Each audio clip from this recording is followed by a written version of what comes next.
Hello friends, આજે JEE NEET માટે આપણે ચેપ્ટર નંબર 9 જે આપણે કહીએ છીએ ઘન પદાર્થના યાંત્રિક ગુણધર્મ, બસ એના થોડા આપણે MCQ સોલ્વ કરીએ.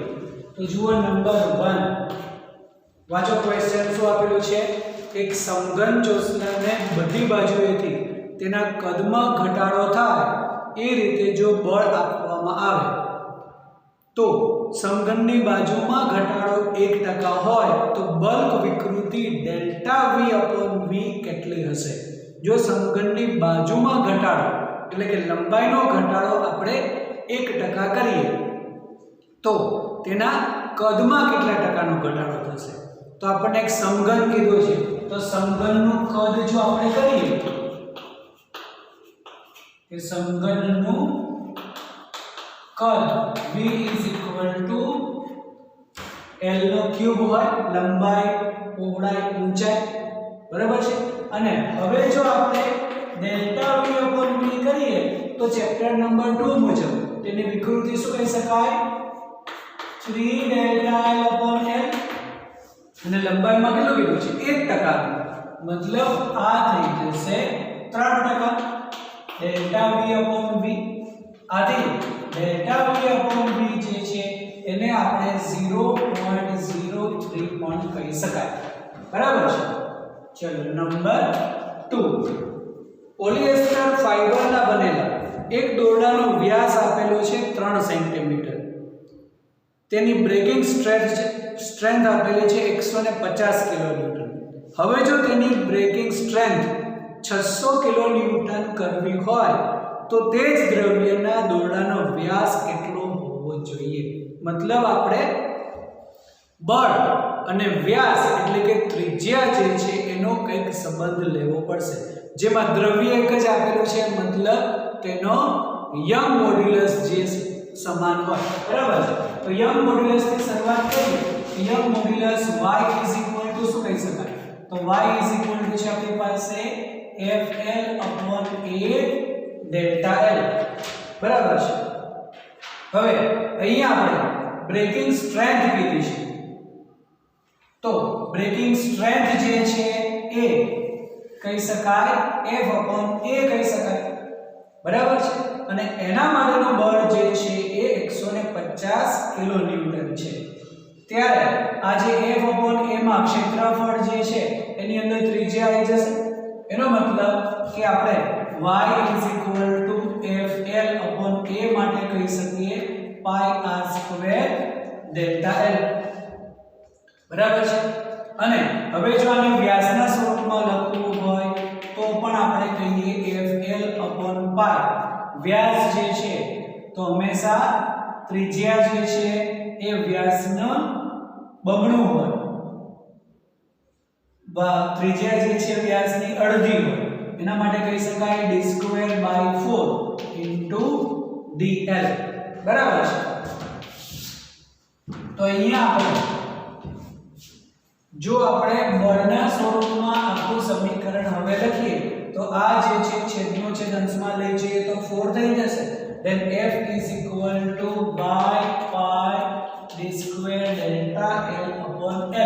એનો મતલબ F ચલે છે d² થઈ જશે કે બળ જે છે એ વ્યાસના વર્ગના સમપ્રમાણ, બાકી બધું જ છે. તો હવે એ દોરડાનો આપણે વ્યાસ જોઈએ છે તો આપણે F2/F1 = d2/d1² કહી શકાય, બરાબર. બસ હવે આપણે જોઈએ છે d2/d1 પહેલા લઈએ તો બળ કેટલું આપેલું છે?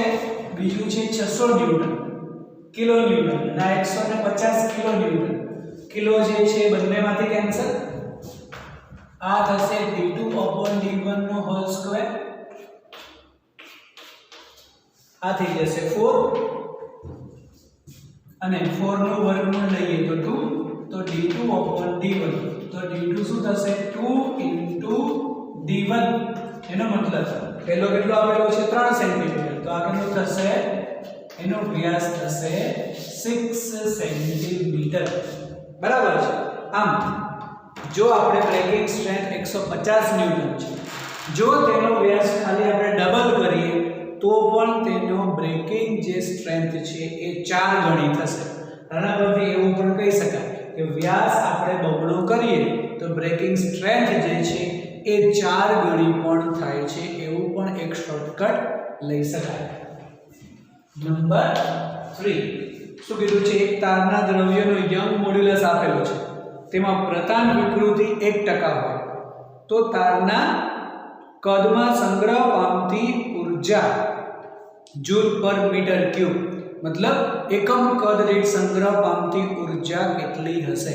તો એકમ કદ દીઠ સંગ્રહ પામતી ઊર્જા એટલે ઊર્જા ઘનતા કહીએ છીએ આપણે, બરાબર? તો ઊર્જા ઘનતાનું સૂત્ર યાદ કરો, હાફ પ્રતિબળ અને વિકૃતિ છે. ઓકે, એકમ કદ દીઠ સંગ્રહ પામતી ઊર્જા છે આપણી પાસે હાફ પ્રતિબળ ઇન્ટુ વિકૃતિ, જેમાં વિકૃતિ આપેલી છે 1%, એટલે આ આપેલું છે, પ્રતિબળ આપેલું નથી, તો એ યંગ મોડ્યુલસ થી ચેન્જ કરો. y શું કહી શકાય? પ્રતિબળ અપોન વિકૃતિ. તો પ્રતિબળ શું કહી શકાય?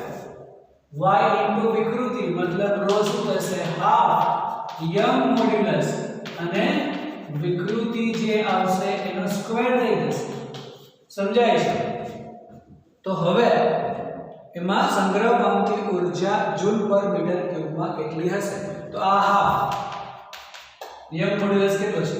2 × 10⁻10 અને વિકૃતિ કેટલી આપેલી છે? 1%. 1% એટલે 1/100 અને એનો પણ સ્ક્વેર, તો આ તો કેન્સલ થઈ જશે. ઓકે, અને આ છે 10⁻10, નીચે થશે 10⁻4, તો રો થઈ જશે 10⁻6 જૂલ પર મીટર ક્યુબ. ક્લિયર? સમજાય છે કે નહીં? કે અહીંયા આપણને જો પ્રતિબળ નથી આપેલું તો પ્રતિબળને યંગ મોડ્યુલસ અને વિકૃતિના સ્વરૂપમાં લખીએ તો વિકૃતિનો સ્ક્વેર થશે. 1% છે મતલબ 1/100, તો નીચે 10⁻4 થઈ જશે, સ્ક્વેર કરીએ તો 10⁻6 થઈ જશે. ઓકે, ચલો નંબર 4 શું આપેલું છે? નંબર 4 માં એક જ દ્રવ્યના બનેલા તથા સમાન લંબાઈ ધરાવતા બે તારના વ્યાસનો ગુણોત્તર આપેલો છે. ચલો વ્યાસનો ગુણોત્તર આપણે d1/d2 1/2 લઈએ. હવે જો તેમને સમાન બળની અસર હેઠળ તણાવ આપવામાં આવે તો બંને તારમાં એકમ કદ દીઠ સ્થિતિ ઊર્જાનો ગુણોત્તર કેટલો હશે? એનો મતલબ કે અહીંયા આપણે સ્થિતિ ઊર્જા જે જોઈએ છે એ આપણે હવે તેના બળના સ્વરૂપમાં જોઈએ છે, એના વ્યાસના સ્વરૂપમાં જોઈએ છે. તો આપણી પાસે સૂત્ર તો આ જ છે કે સંગ્રહ પામતી ઊર્જા એટલે હાફ પ્રતિબળ અને વિકૃતિ, બરાબર છે?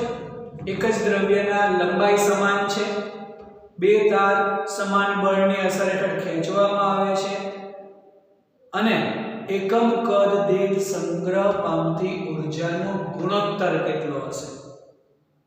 તો જ્યારે પણ તેનો આપણે લંબાઈનો ફેરફાર કરીએ તો અહીંયા જે આ પ્રતિબળ છે, તો આખું જો આપણે સમીકરણ કહીએ, હા પ્રતિબળ થશે F/A અને વિકૃતિ થશે Δl/L, બરાબર છે? હવે આપણે કરવો છે તેના વ્યાસના ગુણોત્તર સ્વરૂપે સ્થિતિ ઊર્જાનો આપણે ફેરફાર. તો અહીંયા જ્યારે પણ આપણે એનો ત્રિજ્યા લઈએ તો πr² થઈ જશે અને એ પ્રમાણે અહીંયા જો આપણે ત્રિજ્યા લઈએ છીએ તો d²/4 પણ કહી શકાય. એનો મતલબ જે કાંઈ પણ ઊર્જા થશે એના માટે આપણે સમીકરણ કહી શકાય F/π, r² માટે કહી શકાય d²/4, તો ઉપર 4 લખી દઈએ અને Δl/L. તો હવે અહીંયા જે કાંઈ પણ તાર છે એ બંનેની લંબાઈમાં જે ફેરફાર થશે, બરોબર છે, એના હિસાબે સ્થિતિ ઊર્જાનો ગુણોત્તર જે છે વ્યાસના વર્ગના વ્યસ્ત પ્રમાણમાં કહી શકાય, બરાબર મતલબ સ્થિતિ ઊર્જા જે છે એ વ્યાસના વર્ગના વ્યસ્ત પ્રમાણમાં છે. તો હવે આનો જે કંઈ પણ સ્થિતિ ઊર્જાનો ફેરફાર કરીએ તો સ્થિતિ ઊર્જા ρ2/ρ1 કહીએ કે જે સ્થિતિ ઊર્જાનો ગુણોત્તર કહીએ છીએ. તો એમાં અહીંયા થશે આપણે d1/d1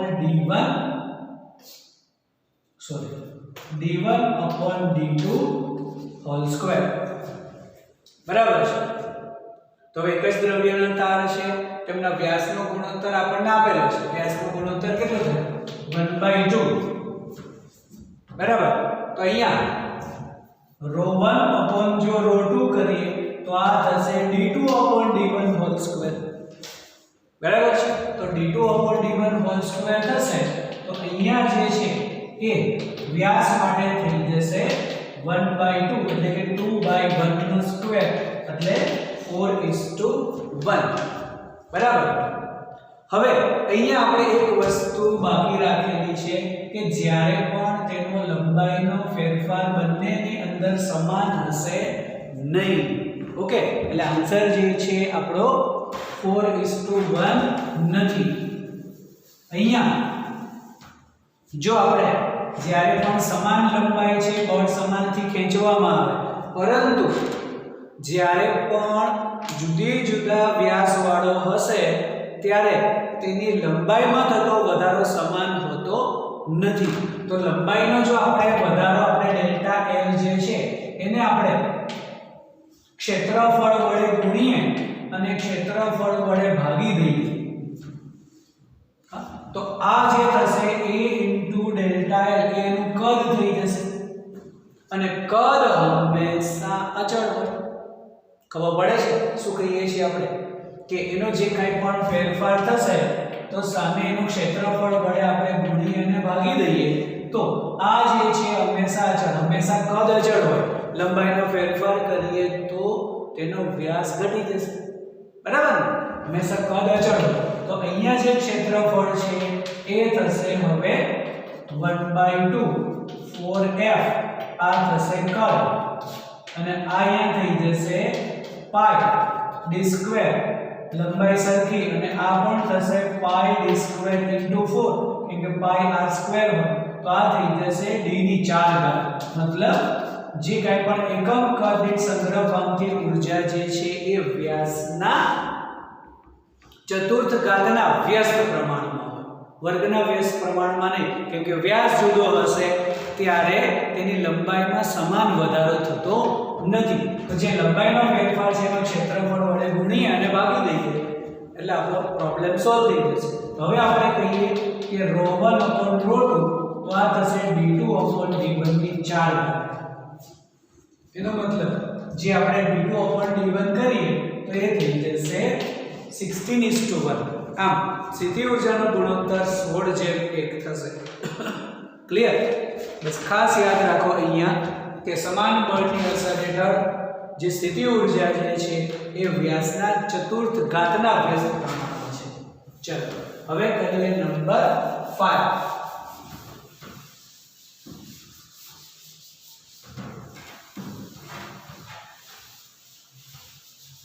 શું આપેલું છે નંબર 5 ની અંદર જુઓ તો નંબર 5 માં આપણને એક યંગ મોડ્યુલસ આપેલું છે 2 × 10⁻²N/m². અને 1 મીટરની લંબાઈ આપેલી છે અને તેનું ક્ષેત્રફળ આપેલું છે 1 મિલીમીટર સ્ક્વેર એટલે -6 મીટર સ્ક્વેર કહી શકાય. અને તારની લંબાઈમાં 2 mm જેટલો ફેરફાર કરવા માટે કરવું પડતું કાર્ય 2 × 10⁻³ મીટર કહી શકાય. તો એના માટે કરવું પડતું કાર્ય આપણે જોઈએ છીએ. તો કાર્યનું સૂત્ર હોય હંમેશા હાફ પ્રતિબળ ઇન્ટુ વિકૃતિ ઇન્ટુ કદ.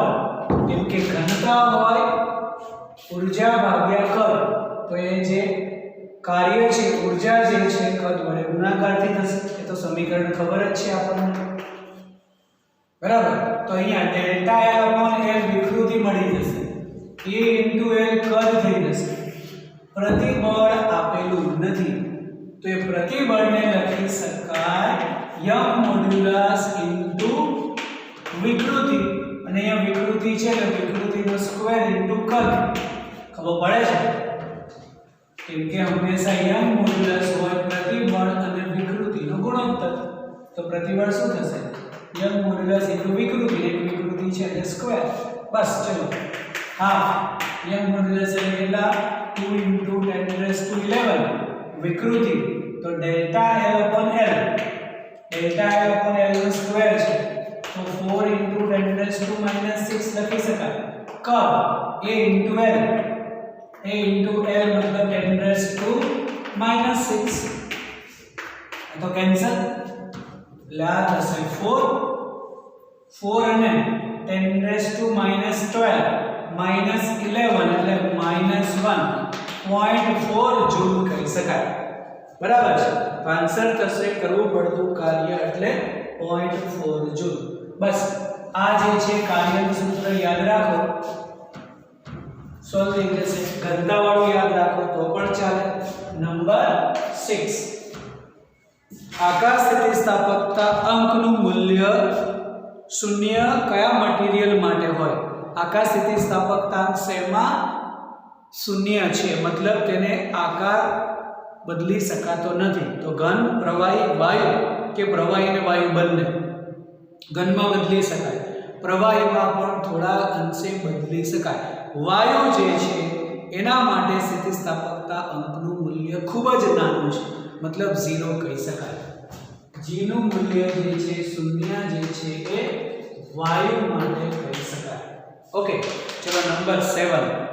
શું કીધું છે કે જેટલા બલ્ક મોડ્યુલસ ધરાવતો r ત્રિજ્યાનો એક પોચા દ્રવ્યનો બનેલો એક ઘન ગોળો નળાકારીય પાત્રમાં પ્રવાહી દ્વારા ઘેરાયેલો છે મતલબ એ પોચા દ્રવ્યનો ઘન ગોળો જે છે એ પ્રવાહીમાં મૂકી દીધો છે જ્યારે m દળ ધરાવતા પિસ્ટનની પ્રવાહીની સપાટી પર મૂકીએ ત્યારે પ્રવાહીને દબાવતા ગોળાની ત્રિજ્યામાં થતો આંશિક ઘટાડો કેટલો હશે આપણે જોઈએ છે ગોળાની ત્રિજ્યામાં થતો ઘટાડો બરાબર છે તો અહીંયા આપણને કે જેટલો બલ્ક મોડ્યુલસ કીધું છે તો બલ્ક મોડ્યુલસ નું મૂલ્ય કે અહીંયા કીધું છે સિમ્બોલ b ની જગ્યાએ કે તો સમીકરણ છે આપણી પાસે pv/Δv બરાબર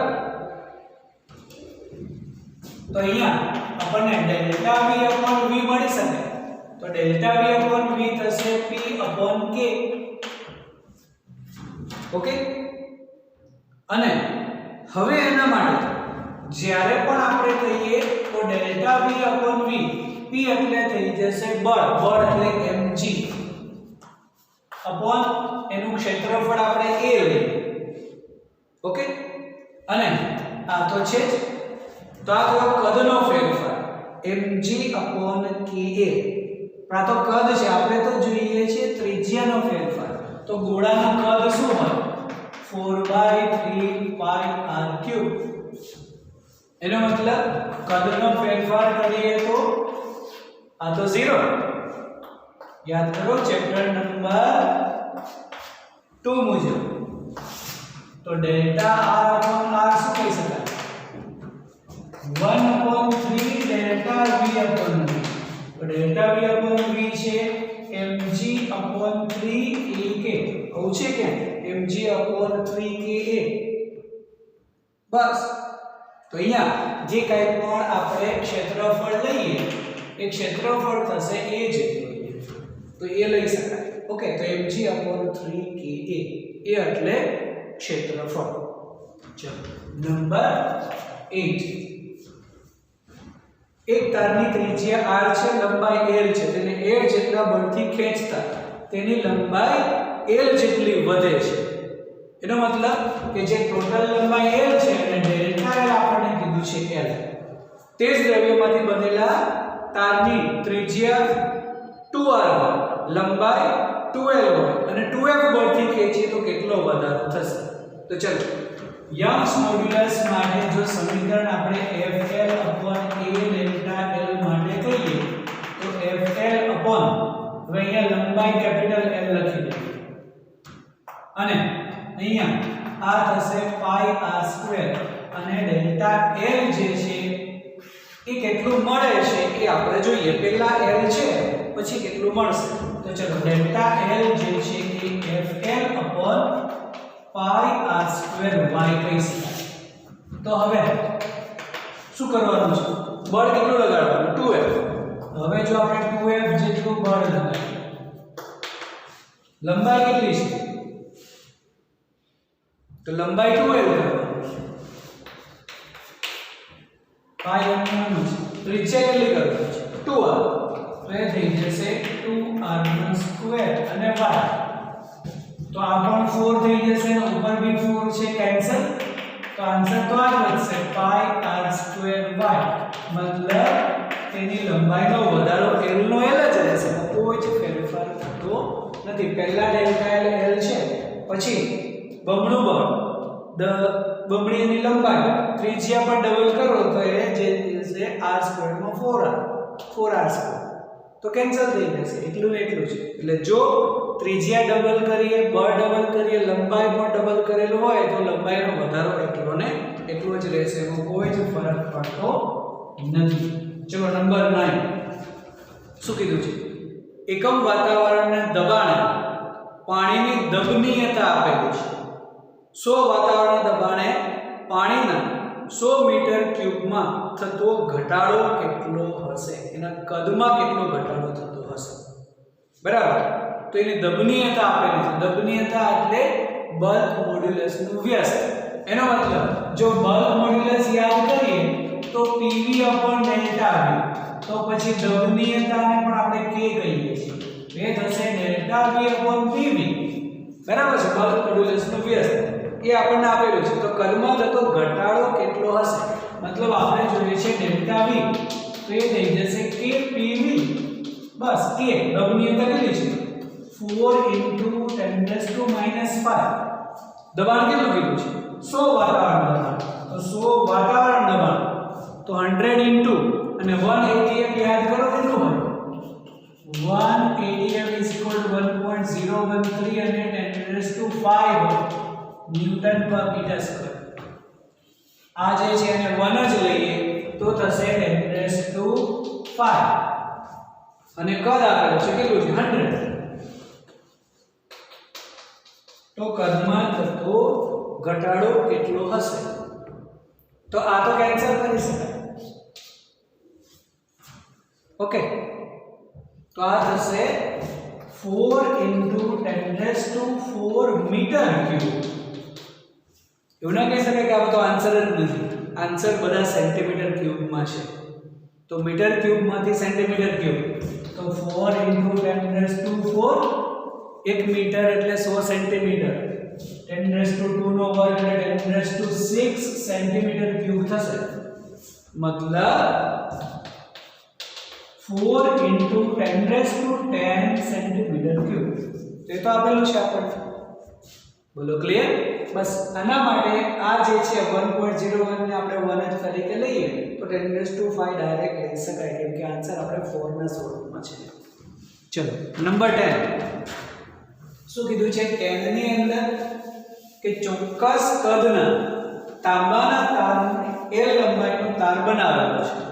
તેને બળ F અચળ બળથી ખેંચવામાં ત્યારે લંબાઈ ડેલ્ટા L જેટલી વધે છે. તો કયો આલેખ સુરેખ મળી શકે? તો આના માટે ચોક્કસ કદ કીધું છે આપણને. બરાબર છે. તો કયો આલેખ સુરેખ? તો યંગ મોડ્યુલસ માટે જો આપણે વિચાર કરીએ તો FL/A ડેલ્ટા L છે. બરાબર. તો અહીંયા ડેલ્ટા L માટે આપણે કહીએ તો FL/AY થશે.